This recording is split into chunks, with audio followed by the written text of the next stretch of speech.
And we're joined now by Leigh-Ann Mathys, speaking on behalf of the EFF. I'm sure I don't have to repeat that. You heard it very clearly.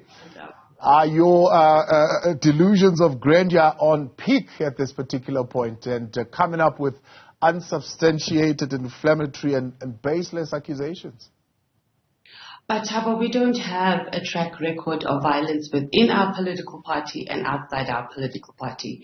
We went through the same process with the DA, where at some point negotiations, our arrangement, I wouldn't say a collision with the DA didn't work out, and we pulled out of that arrangement, and it has never come to this. The IFP cannot come and talk to us about violence. The party is characterized by violence. The political killings that we experience in KZN is all. It's between the IFP and the ANC. Have you ever heard of the EFF being involved in anything within our party and even outside the party? So we have a 10-year track record of that never happening. What the problem is here is that we were clear when the negotiations between the IFP and the EFF, turned sour. We came out. We issued a statement. We said this is where our stance is. We are going to get all our deputy mayors to resign. And wherever the IFP is and wherever we have supported them, we are going to make an effort to make sure that they are going to be removed. It was that simple. You didn't make a whole secret about it. Yeah. So why would we come and make up a story of an assassination attempt and we say we get the information from the South African Police Service if it's not? Let's take a step back. Have we come out? How do you even do that? I mean, the police is run by the ANC government. Why would we go and we use the police if that didn't happen? It was Bheki Cele that gave us that report, the Minister of Police himself. Let's take a step back on that. Yeah, exactly. I wanted you to make clarity on that because your statement says reliable intelligence report.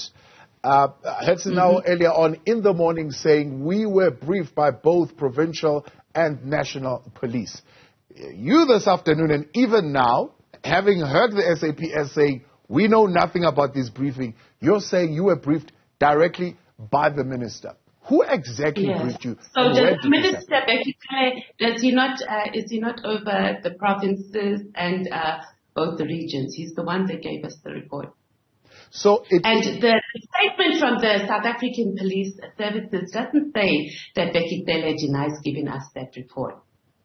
So if we are going to talk about, if we are going to have a discussion about whether the information or the intelligence report is correct or not, we must go and we must ask Bheki Cele directly.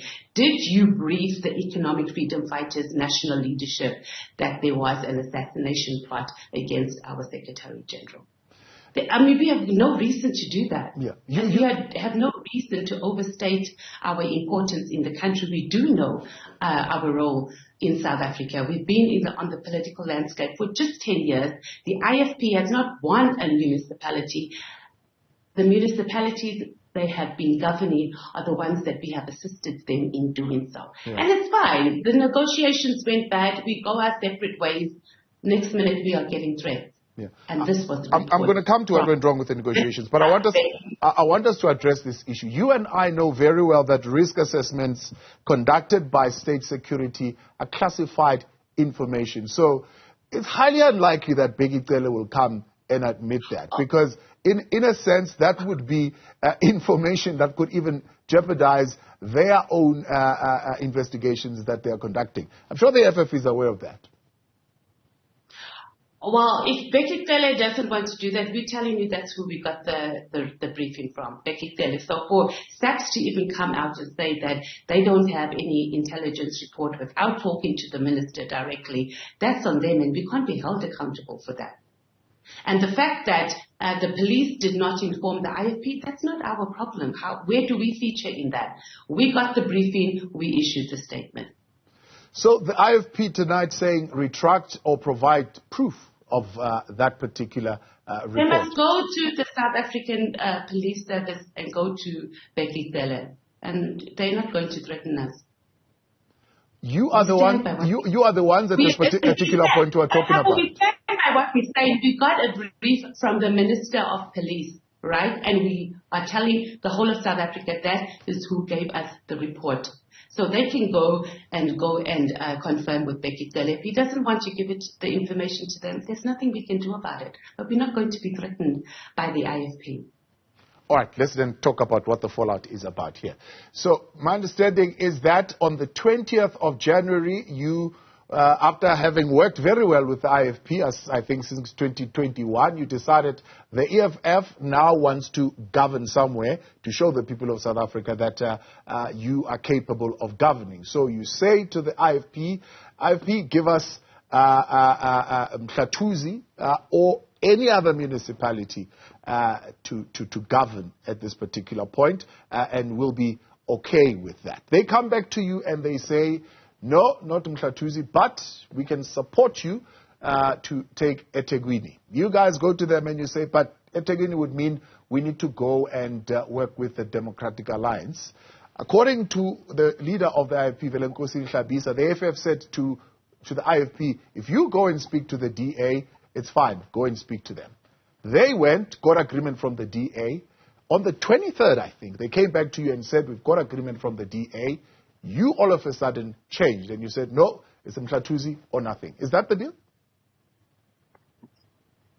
No, we also had an alternative of also giving them governance here in Gauteng as well. But the issue here is not even, we didn't agree. And the outcome, whatever our agreement was or whatever the negotiations, it didn't work out. And it's okay. So the reason we are here now is that we have said we are no longer supporting the IFP wherever they are governing at the moment through the votes of our seats in council. So we need to deal with that issue. The dynamics of what happened in the negotiations are immaterial. It didn't work out and it's okay. We have to do what's in the best interest of our organization. So does the IFP. They have to do the same thing. We can decide whether we want to work with the DA or not want to work with the DA, for example. But those are just semantics and we must make a decision. The end of the day is we disagreed. We have disagreed with a lot of other political parties. The DA, for example, we went our separate ways. We sat in opposition benches and we held them accountable. Here we are saying our votes, we are pulling out and we're going to move for motion of no confidence wherever they are in a government, in local government. So in the likelihood of coalitions going forward in the country, maybe even at national, you have had a very public spat with the IFP. In fact, you called each other names. I think you called them agents of apartheid. They called you a corrupt party and so on and so forth. I mean, it's been quite ugly. I mean, do you think you'll ever work together? Well, listen, the nature of politics, there's no permanent friends and there's no permanent enemies. Where we are now is we've made the decision on how we're going to operate in terms of a local government, and that's where we're at. Things change in politics, the political landscape changes, so we can't make a decision now that is going to stand forever in the future, both in national and provincial elections that are coming up in 2014. But South Africans must also understand this thing about coalitions is the result of their voting pattern. So we end up having, especially on a local government level, that political parties spend most of the time trying to negotiate and maneuver on who's going to be mayor, who's going to be speaker, who's going to be MMC, and the focus on service delivery on what it should be, we are not able to do that. So as soon as you have a governance structure in place, there's a motion of no confidence and it moves. But they can't be put on political parties because this is how the voters have voted. You have said to us, go as our opposition parties and try to make it work. It hasn't worked. So South Africans and voters must make up their minds. Choose which party you want, give them an opportunity to govern. There's 5 years later, if they are not delivering, choose another party. But this thing of coalition it's not bad it's not good, for service delivery at all. And at this particular point, are you still interested in governing in KwaZulu-Natal? And do you think that this fallout with the IFP limits and in somewhat restricts those possibilities? Well, it is very restricted right now, but we've made a resolution as the Central Command Team that we are going to start taking up positions in local government.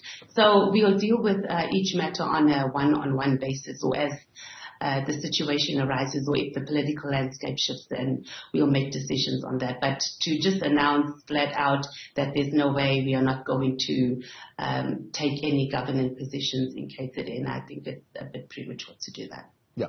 At this particular point, what's the status? I mean, the IFP seems to think it's only one municipality that will be affected, and you guys realized that you made the wrong call, and hence the statement that you issued.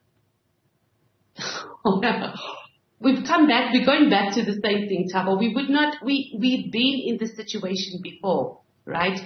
With the DA, why would we go and do a statement like that? We don't have an organizational character. We don't have a history in the past 10 years of doing so. The IFP has a history of political killings. They have a history of political assassination. So for them to come here and grandstand and say that we are feeling hurt, so we go and make up a story, why would we do that? Why would we say that Bheki Cele, the Minister of Police, gave us the intelligence report if it's not true? Why would we do that? It makes no sense. We've got a lot of things on our plate as the EFF. We've got our 10th anniversary coming up on the 26th of July. We have a national shutdown on the 20th of March. You think we have time to be bothered about making up stories about assassination plots if it's not true? No. So are you calling out Bheki Cele tonight? He obviously has a lot of time to be made, to organize assassination plots or whatever it is. That's why they think we have time to be sitting in corners and waking up in the morning and saying, oh, okay, how do we deal with the IFP? Yeah, let's go and make up a story. No, we are very busy as an organization with our organizational work, our political work. We also need to register 5 million new voters this year. We don't have time to be dealing with the regional party. We are national. So are you calling out to the minister to come out and confirm this said briefing? Well, ask him. He must go. Ask him. He's the one who gave us the brief. All right, yeah, appreciate your time. The IFP must ask him. The newsrooms must go and ask him. He's the one who gave us the report. Leigh-Ann, appreciate your time. Thank you very much for coming on. Thank you, Thabo. That's the EFF spokesperson there, Leigh-Ann Mathys, saying the Minister of Police, Bheki Cele, is the one who gave them the report. Repeated that a number of times and saying Minister must come and deny or confirm that. We have reached out, by the way, to the Minister to try and get a response from the Minister on that particular score. In Focus continues shortly.